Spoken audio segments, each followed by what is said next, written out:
Je ne t'ai pas aimé pendant toutes ces 50 années. Cela me convenait d'être avec toi, dit le mari de Cassandra à l'occasion de leur noce d'or. Les invités étaient paralysés lorsqu'ils entendirent sa réponse. Cassandra, à 72 ans, avait l'air jeune et élégante, avec des yeux bleu clair et des cheveux gris soigneusement peignés. Il regarda attentivement son reflet dans le miroir. La robe couleur lait fondu qu'elle a essayée à l'atelier lui allait impeccablement, mettant en valeur son maintien intact. « Maman, tu es tout simplement magnifique », dit Shaw avec admiration. Regardant sa mère.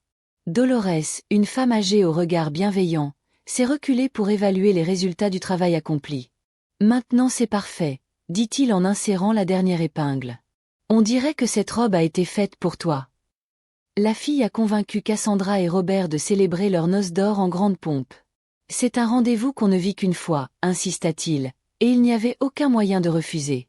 En tant qu'organisateur, Shaw a pris le contrôle avec détermination, en réservant le restaurant, en invitant les membres de la famille et en s'occupant de la décoration de la salle. Cassandra passa sa paume sur le tissu doux de la robe et pensa « Cela fait-il vraiment 50 ans ?»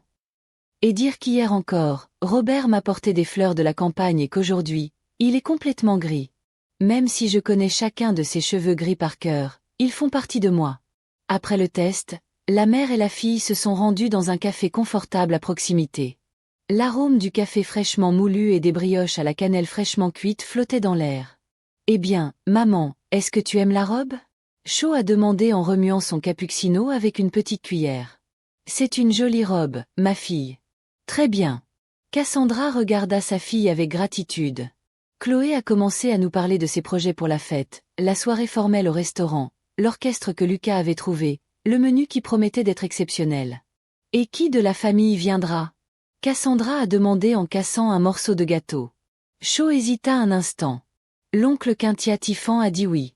Betty et son mari marquèrent une pause et ajoutèrent presque nonchalamment « Et tante Sarah viendra aussi. » Cassandra se figea. Le nom de sa sœur prononcé à haute voix était comme une rafale de vent froid inattendu. Ses doigts agrippèrent la tasse plus fort. Remarquant la tension de sa mère, Chloé changea rapidement de sujet. « Maman, tu sais que mon alto sort avec un garçon ? Un bon garçon sérieux. Elle est déjà en études de 3e cycle. » Un doux sourire apparut sur le visage de Cassandra. Ces petites filles étaient une bouffée d'air frais dans sa vie, une source de fierté et d'amour sans fin. Et Elsa n'est pas loin derrière sa sœur, et la conversation revient à son sujet habituel, les études des petites filles, leurs projets, leurs rêves et leurs aspirations. Le soir, en rentrant chez elle, Cassandra se rendit directement à la cuisine. La petite cuisine d'un appartement typique après 40 ans n'était pas seulement un endroit pour cuisiner, mais le cœur de la maison. Les rideaux colorés avec des coques que Cassandra avait brodés de ses propres mains lors des longs après-midi d'hiver, les pots en argile sur les étagères placés avec amour, l'arôme des petits pains et des soupes fraîchement cuits. Tout cela créait une sensation de chaleur et de confort. Cassandra sortit le hachoir à viande du placard, déterminée à préparer les boulettes de viande préférées de Robert. Ses mains fonctionnaient automatiquement tandis que ses pensées tournaient autour de la prochaine rencontre avec sa sœur. Ils ne s'étaient pas vus depuis au moins 10 ans. La porte a claqué. C'était Robert qui revenait de sa promenade. Bien qu'il soit à la retraite, il continue à travailler comme consultant dans une usine. L'habitude d'être actif était toujours présente. L'étincelle d'intérêt pour la vie brillait encore dans ses yeux, et cela rendait Cassandra heureuse. Comment la robe était-elle ajustée ? Il a demandé en embrassant sa femme sur la joue et en enlevant son manteau. Eh bien, la robe est presque prête. Et toi, Robert, as-tu besoin d'un nouveau costume ? Cassandra a déclaré cela avec détermination pendant le dîner, en servant les boulettes de viande aromatique avec de la purée de pommes de terre. Cassandra, pourquoi ai-je besoin d'un 5e costume ? J'en ai 2 élégants qui prennent la poussière dans le placard. Je n'en ai même pas utilisé un, grommela-t-il en se jetant avidement sur la nourriture. 50 ans ensemble, ce n'est pas une blague. Tu ne peux pas te présenter dans un costume comme ça. À l'occasion d'un anniversaire comme celui-ci, ce n'est pas possible, a-t-elle insisté. Après de nombreuses supplications, Cassandra a atteint son objectif. Chloé leur a organisé un essayage à domicile de costumes d'une boutique en ligne. C'était son cadeau à ses parents. Le lendemain, lorsque le livreur apporta plusieurs modèles, Robert commença à les essayer devant le miroir de la salle de concert. Dédain a opté pour un costume bleu foncé avec un éclat subtil. Cassandra ne pouvait pas détacher ses yeux de son mari. « Robert, tu es si beau dans ce costume », dit-elle tendrement. Elle l'admirait sincèrement, même si les années avaient déjà laissé leur marque sur sa silhouette autrefois élancée, malgré tout ce qui s'était passé entre eux et la douleur qu'il lui avait autrefois causée. « Allez, Cassandra », rougit Robert en enlevant rapidement sa veste. « Je garderai le vieux costume que Lucas m'a prêté pour la remise des diplômes. Je vais y aller avec celui-là et n'y pense même pas. » Cassandra rangea résolument le nouveau costume dans le sac. Ce costume et c'est tout.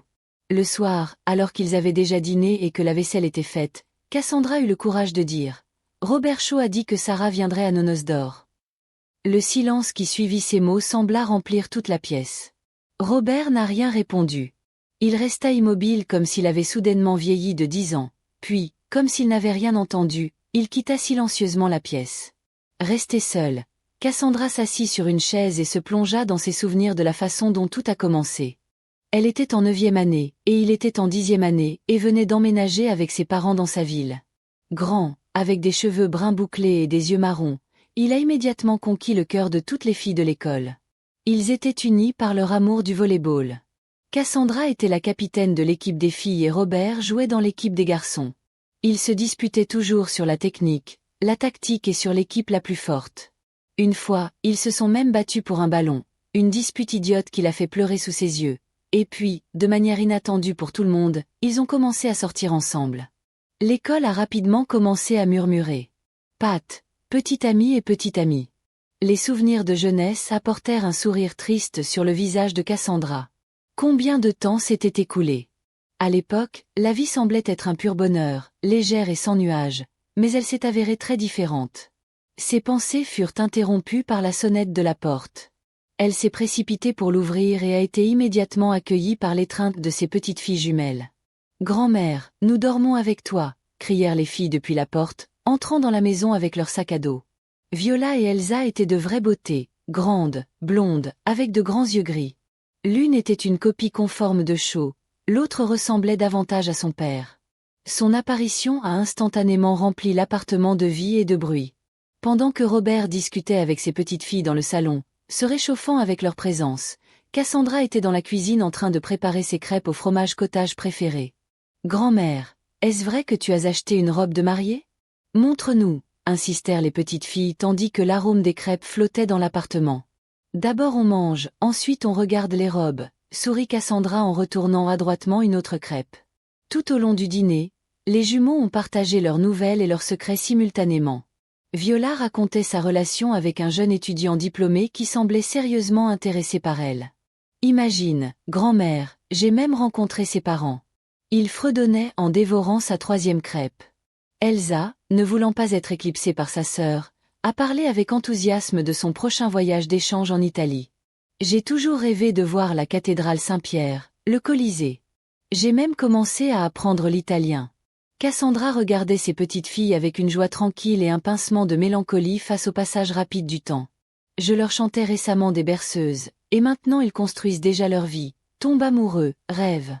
Les filles, il y a un temps pour tout, dit-elle en versant plus de thé.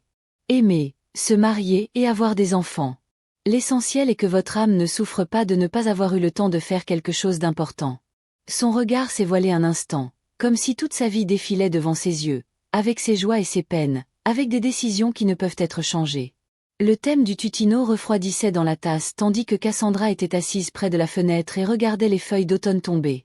L'anniversaire à venir et la nouvelle de l'arrivée de sa sœur ont réveillé des souvenirs qu'elle avait essayé pendant des années de refouler dans un coin éloigné de sa mémoire.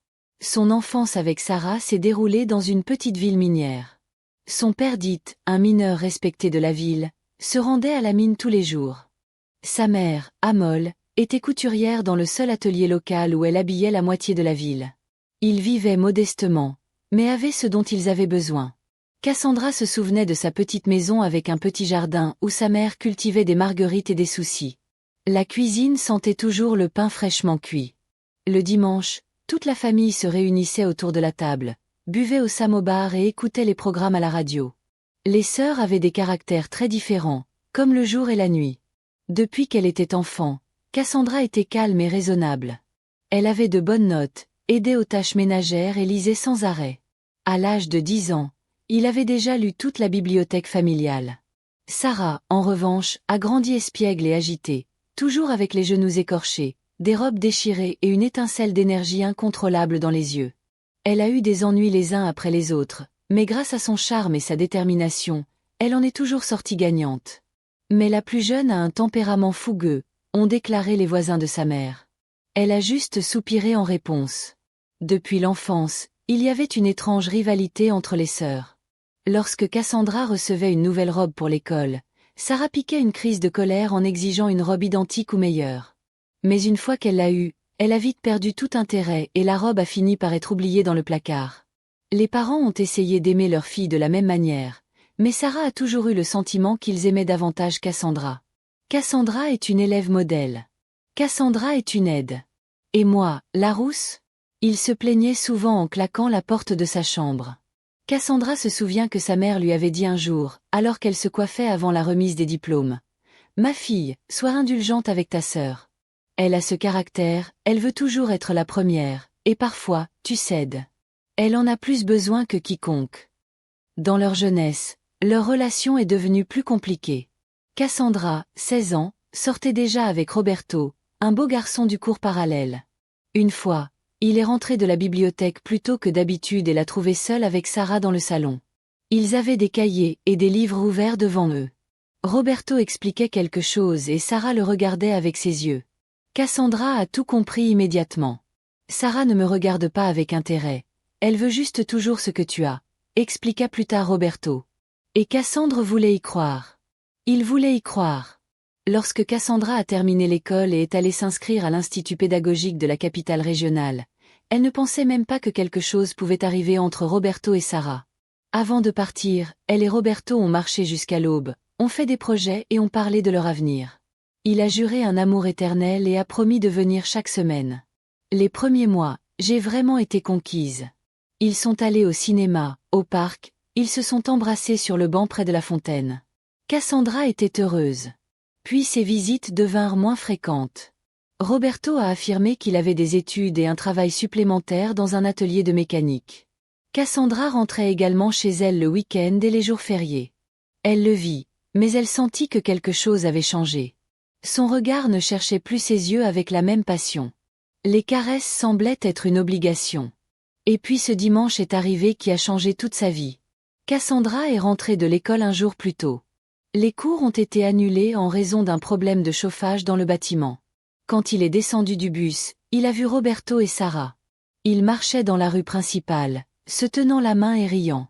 Dans les yeux de Sarah brillait ce même feu que Cassandra connaissait bien, le frisson de posséder celui de quelqu'un d'autre. Et dans les yeux de Roberto, il y avait le véritable amour. Debout près de la fenêtre, regardant les feuilles d'automne tomber, Cassandra revivait la douleur de ce jour-là. Mon Dieu, combien d'eau est passée! Mais c'était comme si c'était hier, pensa-t-elle. Elle n'a pas fait de scène, elle a juste appelé Roberto le soir et lui a demandé de venir. Ils s'assirent sur le banc dans leur cour, là où ils s'étaient autrefois embrassés jusqu'à en avoir le vertige. Est-ce que tu l'aimes? C'était la seule chose que Cassandra demandait. Roberto resta silencieux pendant un long moment, regardant ses mains. Puis il hocha doucement la tête. C'était la pire trahison de sa vie de la part de deux personnes dont il était le plus proche. Elle est retournée au lycée et est rapidement tombée malade. Une dépression nerveuse.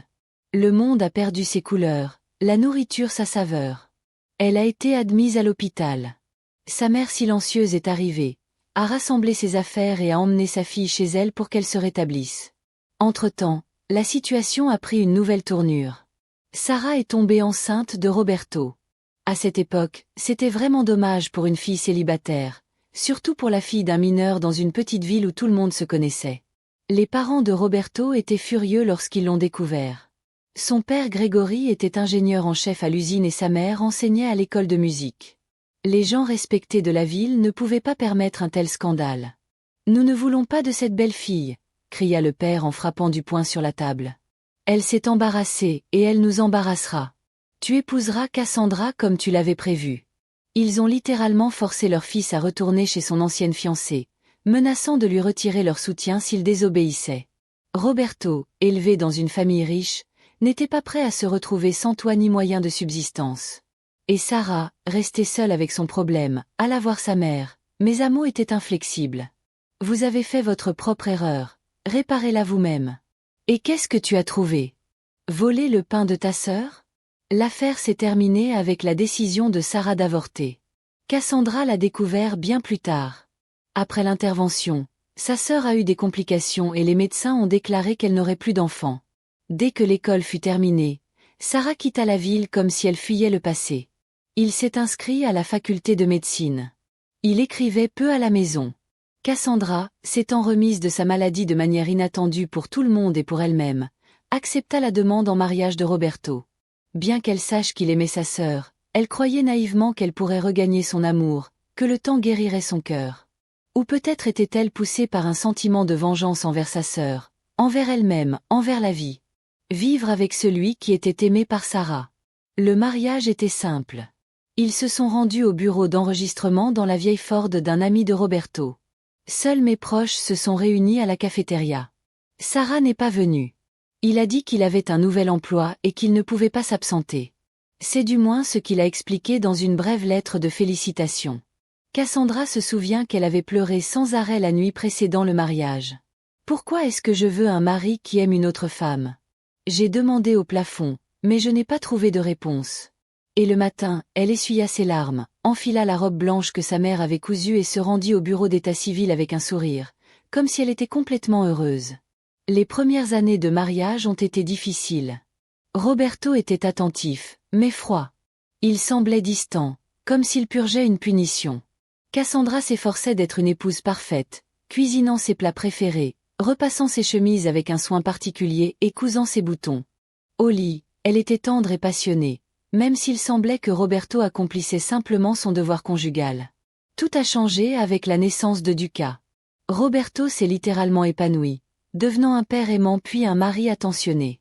Il a travaillé dur pour subvenir aux besoins de sa famille. Et lorsque Shaw est arrivé 4 ans plus tard, sa vie a pris un nouveau sens. Quelque chose ressemblant au vrai bonheur s'est installé dans la maison. Les années passèrent comme toujours. Les enfants ont grandi et les ont rendus heureux avec leur réalisation. Roberto a progressé dans sa carrière à l'usine, passant du simple ingénieur à chef d'atelier. Cassandra a combiné son travail à l'école avec l'éducation des enfants. Créer une maison confortable dans votre petit mais bien-aimé appartement. Sarah écrivait des lettres de temps en temps, envoyant des cartes postales lors de fêtes. Il n'y avait pas de paroles chaleureuses, juste des rapports secs, où il travaillait comme il s'y était installé. Parfois, il demandait comment allaient ses neveux. Un jour, alors que les enfants étaient déjà adolescents, Sarah est venue leur rendre visite à l'improviste. Ce fut une semaine douloureuse pour Cassandra. J'ai remarqué comment Roberto et Sarah se regardaient. Ses regards étaient avides, affamés, pleins de désirs et de regrets. Extérieurement, tout semblait correct. Sarah a joué le rôle d'une tante aimante, Roberto a joué le rôle d'un hôte cordial. Mais Cassandra sentait un fil invisible entre eux que ni le temps ni la distance ne pouvaient briser. Après cette visite, Sarah ne revint pas avant longtemps. Ils ne communiquaient que par téléphone, échangeant des nouvelles sèches et formelles. Plusieurs années plus tard, Sarah a déménagé. Ils lui ont proposé un emploi dans un hôtel avec logement. Il s'y installe et envoie occasionnellement des cartes postales avec vue sur la mer. Cassandra n'a jamais reproché à son mari le passé. Elle n'a pas fait de scène de jalousie ni ne l'a accusé de trahison. Même si parfois, lorsqu'il regardait pensivement au loin, elle savait qu'il pensait à Sarah. Cela lui faisait très mal, mais il a appris à vivre avec cette douleur, comme une vieille cicatrice qui fait mal avant le mauvais temps. Les années qu'elle a vécues n'ont pas effacé son amertume, mais elles lui ont appris à valoriser ce qu'elle a. Ses enfants, ses petits-enfants et le foyer qu'elle a créé avec Roberto. Peut-être qu'elle n'a jamais été la personne dont toutes les filles rêvent, mais elle était à ses côtés dans la tristesse et la joie, dans la maladie et dans la santé. Et cela, pensa Cassandra en regardant les feuilles d'automne tomber, c'était aussi beaucoup. Le jour des noces d'or s'est avéré étonnamment ensoleillé, comme si octobre avait voulu offrir un cadeau aux invités. Au restaurant, vers 16 heures, se sont réunis les amis les plus proches, une trentaine de personnes. Les anciens collègues de l'usine de Roberto, les professeurs avec lesquels Cassandra avait travaillé côte à côte pendant des décennies, les voisins de l'immeuble avec qui ils avaient partagé toute une vie, et bien sûr, ses enfants et petits-enfants, le centre de son petit univers. Le restaurant était décoré d'une atmosphère d'automne chaleureuse, de bouquets de céréales, de feuilles d'érable dorées, de chrysanthèmes blancs. La table débordait de délices, comme il se doit pour un anniversaire d'une telle ampleur. Cassandra, dans sa robe couleur lait fondu, n'était pas seulement belle, elle rayonnait d'une beauté intérieure qui ne vient qu'avec l'âge. Un maquillage léger mettait en valeur la clarté de ses yeux bleus, et une coiffure soignée avec des épingles à cheveux en perles lui donnait un air solennel. Roberto, vêtu d'un nouveau costume bleu foncé, se tenait droit comme s'il était redevenu le jeune chef d'atelier dont elle se souvenait de son apogée. Les invités ont été généreux avec leurs compliments. Quel beau couple ils avaient préservé. Quels merveilleux enfants et petits-enfants. Le présentateur, un jeune homme à la voix veloutée et aux yeux vifs, a animé l'émission avec brio. Cassandra, assise à la tête de la table à côté de son mari, regardait les invités et pensait au temps qui passait. Il semblait qu'hier encore, ils célébraient leur anniversaire d'argent alors que les enfants étaient encore adolescents, et aujourd'hui c'était leur anniversaire d'or, et les petites filles jumelles étaient presque aussi adultes que Shaw et Lucas l'étaient alors. La fête a continué. Cela a été offert. Les invités ont participé à des concours. Des artistes de l'orchestre philharmonique local se sont produits sur une petite scène. Shaw avait fait de grands efforts, prenant soin de chaque détail. Lucas, sans lésiner, payait les meilleurs musiciens de la ville. Le quatuor à cordes a rempli la salle de mélodie de la jeunesse de Cassandra et Roberto. Et soudain, au milieu de la fête, la porte s'est ouverte et Sarah est entrée. Malgré ses 70 ans, elle était toujours une femme remarquable. Sa robe turquoise vif mettait en valeur le bronzage qu'elle avait acquis sous le soleil du sud. Un maquillage habilement appliqué dissimulait les rides. Ses gros bijoux en argent attiraient l'attention. « Désolé, je suis en retard, le vol a été retardé », dit-il en entrant, regardant autour de la pièce. Après avoir salué tout le monde d'un geste général, Sarah s'est adressée directement aux personnes honorées. Cassandra sentit son mari assis à côté d'elle se tendre. Ses épaules se raidirent et son visage prit cette expression fermée qu'il affichait dans les moments de profonde agitation intérieure. « Mes chers jeunes mariés, je vous félicite pour cette date importante, » dit Sarah en embrassant d'abord sa sœur puis Roberto sur la joue. Sarah sentait le parfum cher. « Je suis sûre qu'il n'achète pas ça dans ta ville. »« J'ai toujours aimé me démarquer », pensa Cassandra. La nuit a continué. Sarah était assise à table, discutant avec ses neveux, admirant avec étonnement ses petites filles jumelles adultes. Le bruit, la musique, les rires se mêlaient à un bourdonnement qui chassait les pensées inquiétantes. C'était l'heure de la danse traditionnelle des honorés. La balle de Mendelssohn a commencé à jouer, la même sur laquelle ils avaient dansé à leur propre mariage dans une petite salle du centre culturel du quartier.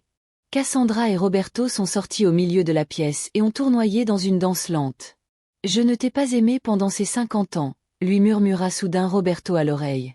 Cassandra était pétrifiée, mais elle continuait à bouger mécaniquement au rythme de la musique. « Qu'est-ce que tu dis ?» Elle a murmuré. « Pourquoi es-tu si en colère ?» Il a demandé naturellement. « J'ai été avec toi la plupart du temps. » Ces mots la frappèrent comme de l'eau glacée en hiver, l'empêchant de respirer. « C'est normal pour lui, pensa-t-il. De toute ma vie, je n'ai jamais su quel genre d'homme il était vraiment. Je pensais tout savoir de lui, comme ma poche, mais regardez-le. » Elle regarda silencieusement son mari, à qui elle avait donné la moitié de sa vie. Des scènes des années qu'elle avait vécues défilaient devant ses yeux, comme la façon dont elle lavait ses chemises à l'eau glacée lorsque la machine à laver tombait en panne, comment elle surveillait les enfants la nuit pour qu'ils puissent dormir avant une réunion importante, comment elle abandonnait ses propres projets et désirs juste pour lui faciliter la vie. Il y avait passé les meilleures années de sa vie. Il s'en rendit compte avec une clarté terrifiante. Ils ont tous dansé jusqu'à la fin de la mélodie. Les invités ont applaudi. Un des anciens collègues de Roberto a crié « Sortez !»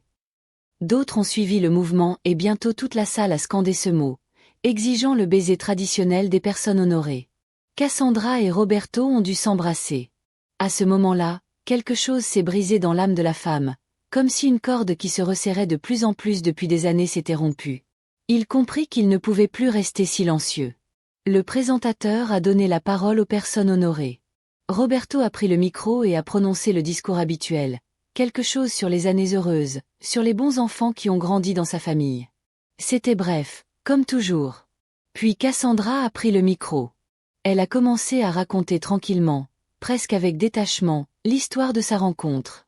Comment avez-vous présenté Roberto à Sarah? Comment es-tu allé à l'école et comment as-tu découvert son histoire d'amour?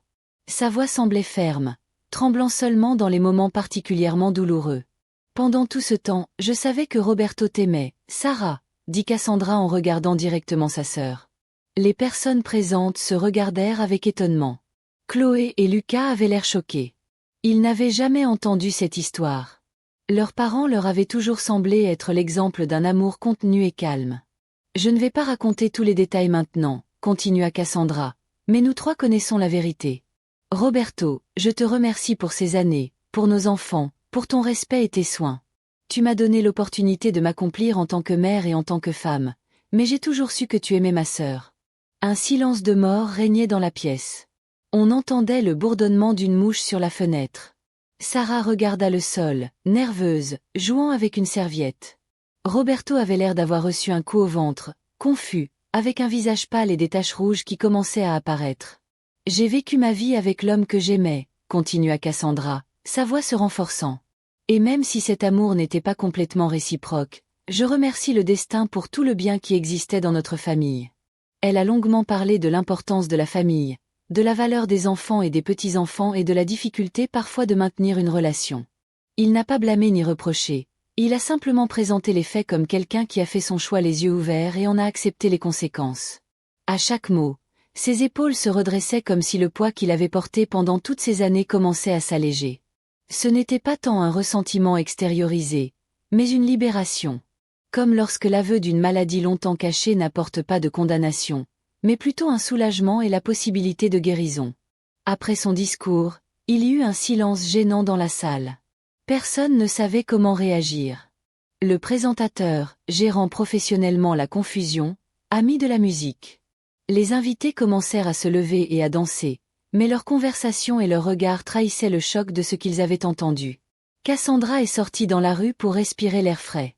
Près du restaurant, il y avait une petite place avec des bancs. Il s'assit sur l'un d'eux et regarda les feuilles tomber. L'air était frais, avec une légère odeur de feuilles sèches et de pluie imminente. Chloé la suivit. La fille s'assit à côté d'elle et prit la main de sa mère. Ses yeux étaient remplis de larmes. « Maman, c'est vrai ? » Pendant tout ce temps, papa aimait tante Sarah. Cho a demandé d'une voix tremblante. Cassandra hocha la tête. Il ne servait à rien de nier l'évidence. « Mais ça ne veut pas dire que je ne t'aimais pas, toi et Lucas, ou que je ne me souciais pas de vous, » dit-elle doucement. En termes simples, le premier amour est spécial. Et toi, dans la voix de Chloé tu pouvais ressentir la douleur pour sa mère. Tu l'as aimé tout ce temps en sachant qu'il aimait quelqu'un d'autre. Oui, j'ai adoré. Et je l'aime et je continuerai de l'aimer, même si demain il partait avec moi à Sarah, répondit simplement Cassandra. C'est ainsi que je suis née. Je suis d'un seul amour. Chloé serra sa mère dans ses bras. Ses épaules tremblaient, comme si elle sentait le vide. Je ne sais pas si je pourrais vivre autant d'années avec quelqu'un qui en aime un autre. Cassandra caressait la tête de sa fille comme lorsqu'elle était petite et arrivait avec les genoux écorchés. Et tu n'es pas obligée de le faire, ma fille. Chacun a son destin. Certains reçoivent le miel, d'autres le goudron. J'ai choisi mon destin et je n'ai aucun regret. Elles étaient assises sur le banc, mère et fille, regardant les feuilles tomber. Au loin, j'entendais la musique du restaurant. La vie a continué malgré les secrets révélés et les illusions brisées. Il y avait aussi de la sagesse dans cela, dans la capacité d'avancer, quoi qu'il arrive. La nuit s'est terminée vers minuit. Les proches se sont dispersés dans leur maison. Chloé s'est approchée de sa tante. « Tante Sarah, tu viens chez nous ? Il y a beaucoup d'espace et nous pouvons parler de la vie. Les filles seront heureuses. » Sarah hocha la tête. Et ils partirent ensemble. Cassandra et Roberto rentrèrent chez eux en silence. Personne dans le taxi n'a dit un mot. Le silence semblait s'étendre entre eux comme un vieux fil craquelé, fin, mais toujours intact. À la maison, Roberto a été le premier à rompre le silence. « Cassandra, merci pour toutes ces années. Pour une maison pleine d'amour et de soins. Pour les enfants, pour votre patience. Tu n'aurais pas dû me le dire, répondit-elle. Ça fait mal. Je sais. Pardonne-moi. Je le savais depuis longtemps.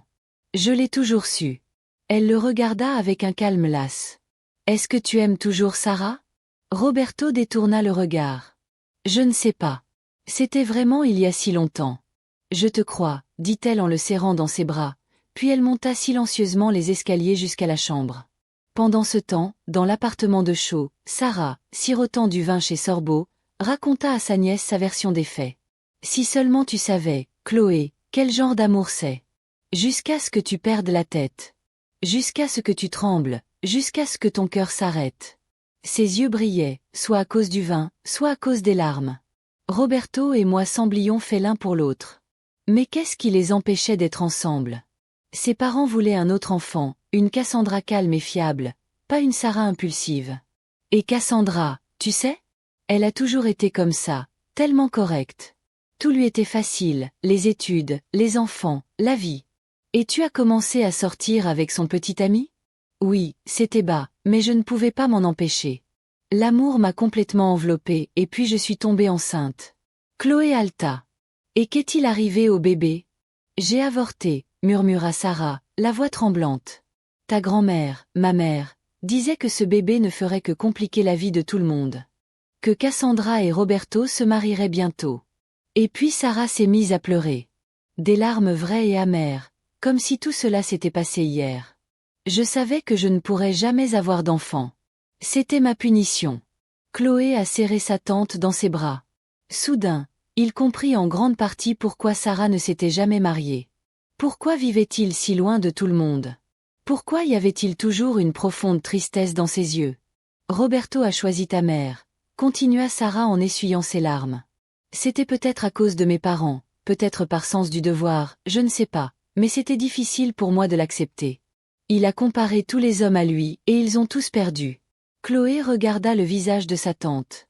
Il était extraordinairement pâle, avec des traits anguleux, les yeux fatigués et ternes. « Tante Sarah », demanda-t-il avec une inquiétude croissante. « Tu n'es pas venue juste pour les noces d'or, n'est-ce pas ?» Sarah soupira et murmura doucement. « J'ai un cancer, chaud. Au stade 3, ils ont déjà commencé la chimiothérapie, mais les médecins ne donnent aucune garantie. Je pensais que nous ne nous reverrions peut-être plus.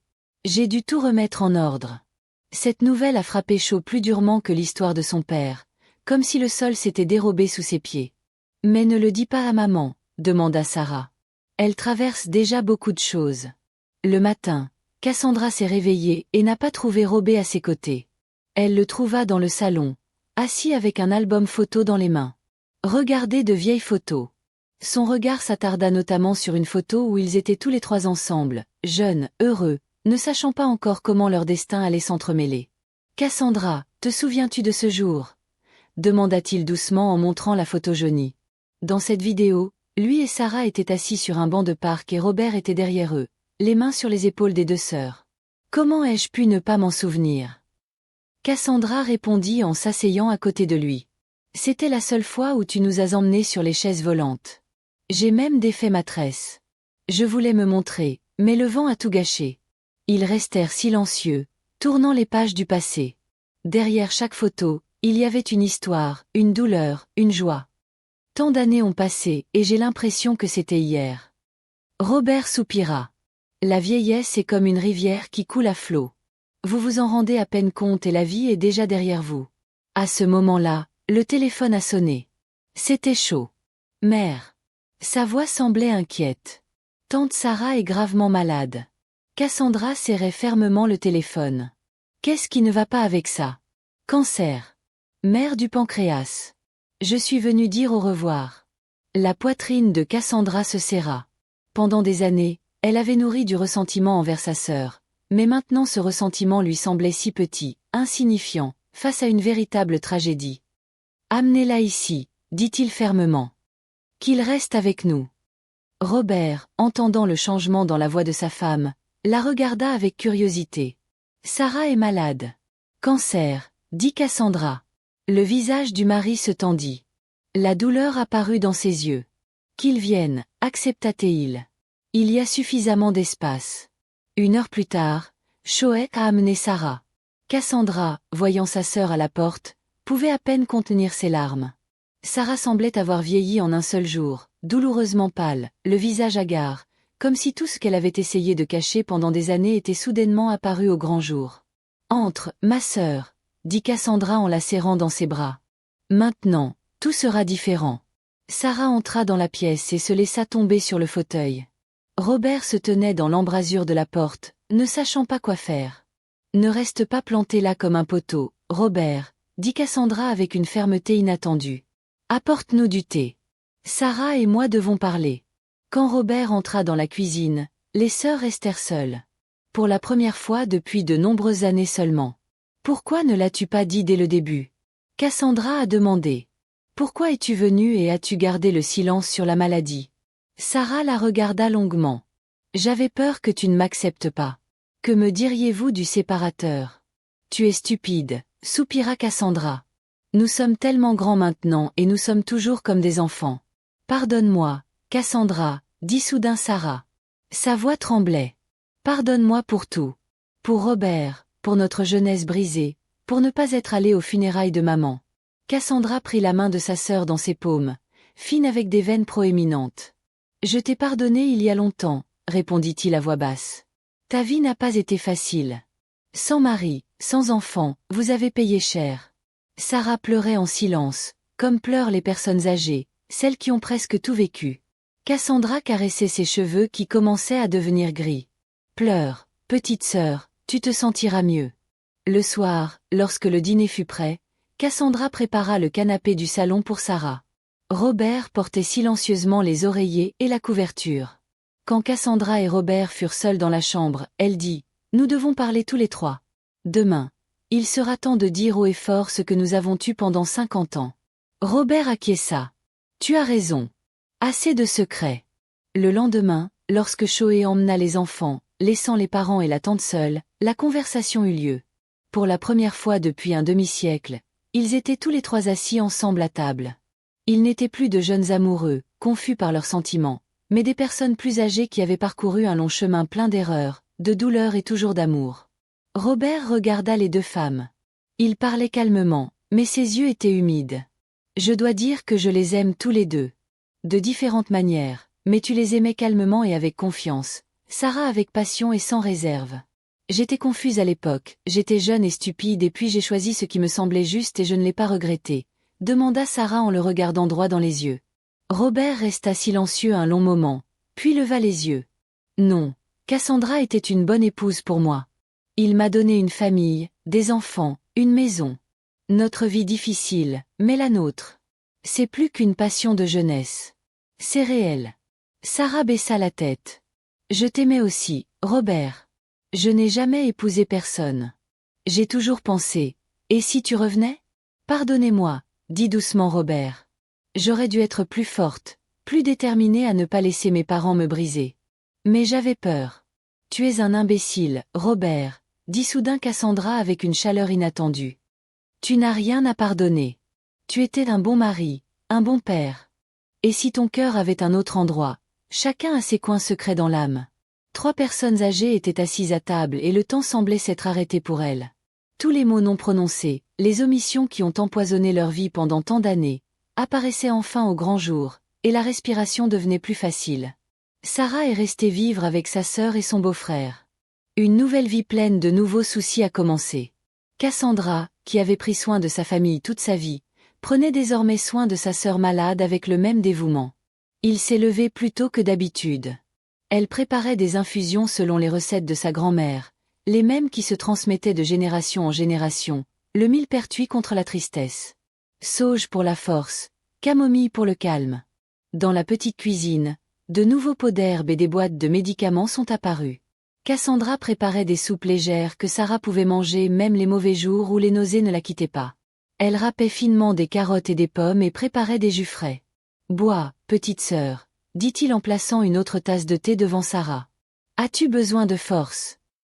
Sarah but docilement, fronçant les sourcils devant l'amertume, mais sans se plaindre. Robert a changé aussi. Soudain, il commença à être plus attentif à Cassandra, lui offrant de l'aide avant qu'elle n'ait à la demander. Il ne l'a pas fait par obligation, mais par un élan du cœur. Il semblait qu'il la revoyait non seulement comme la mère de ses enfants et la maîtresse de maison, mais aussi comme une femme au grand cœur, une femme qui lui avait pardonné, ainsi qu'à sa sœur. Le soir, tous les 3 s'asseyaient dans la petite cuisine, buvaient du thé et se remémoraient le passé, non pas celui douloureux survenu au carrefour de leur destin, mais celui des premiers temps, ordinaires et chaleureux, leur enfance dans la ville minière, leur farce à l'école, leur première danse au club. « Tu te souviens quand on volait des cerises dans l'arbre de tante? Frappez-nous avec des orties. Sarah rit, son visage hagard se rajeunissant un instant. Comment pourrait-il en être autrement? Cassandra répondit. J'ai eu des taches sur mes jambes qui ont duré une semaine. Robert regarda avec surprise deux femmes plus âgées, qui jusqu'à récemment étaient presque des étrangères, redevenir des sœurs proches, comme si ces 50 années de ressentiment, de silence et de jalousie n'avaient jamais existé. Chloé venait presque tous les jours avec les jumeaux.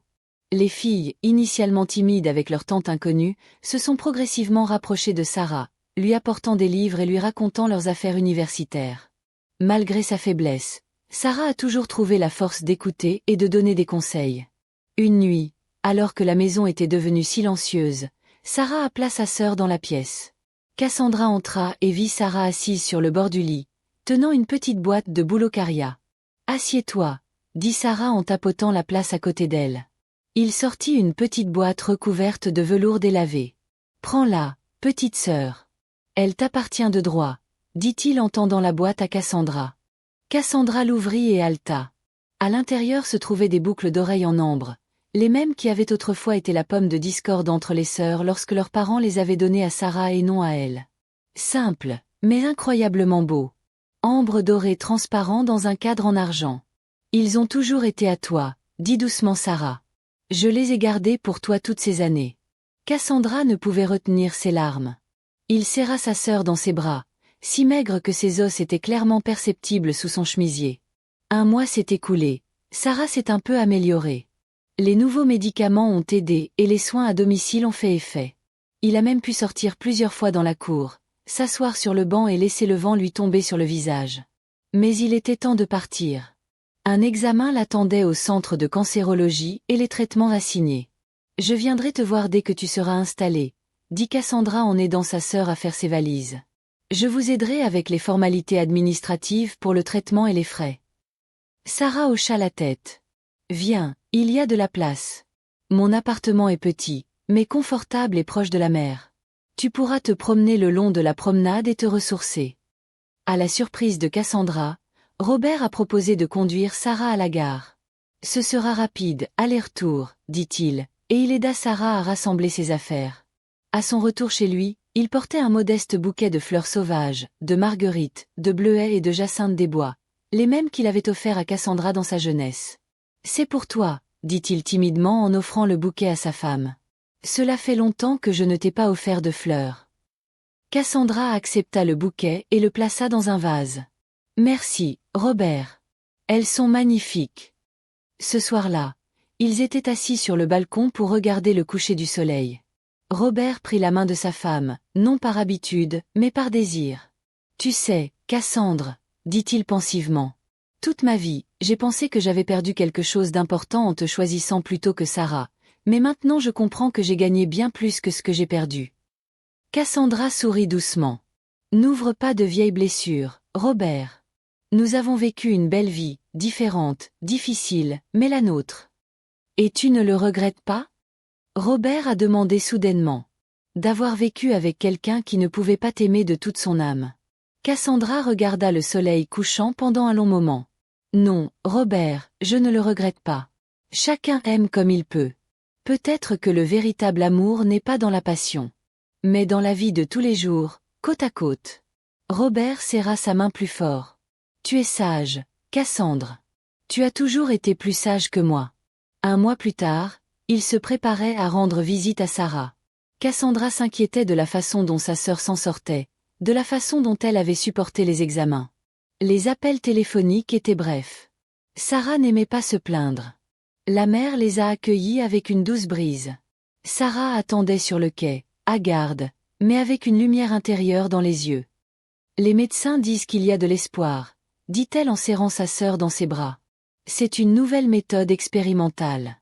Nous allons essayer. » Ils ont vécu dans le petit appartement avec vue sur la mer pendant 2 semaines. Cassandra a cuisiné. Robé a réparé le robinet qui fuyait et les chaises bancales. Sarah les a emmenés sur la promenade, leur montrant ses endroits préférés.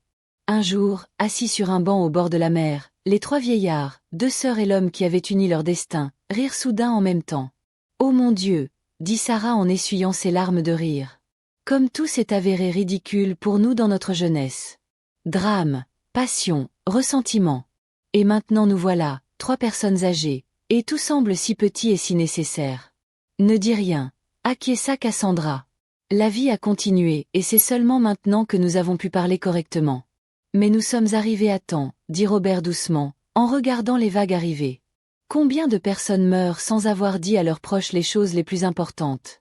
Ils étaient assis en silence, écoutant le murmure des vagues, regardant la mer scintiller sous les rayons du soleil couchant. 3 personnes unies par un passé et un présent partagé, réconciliées avec le destin et entre elles. M.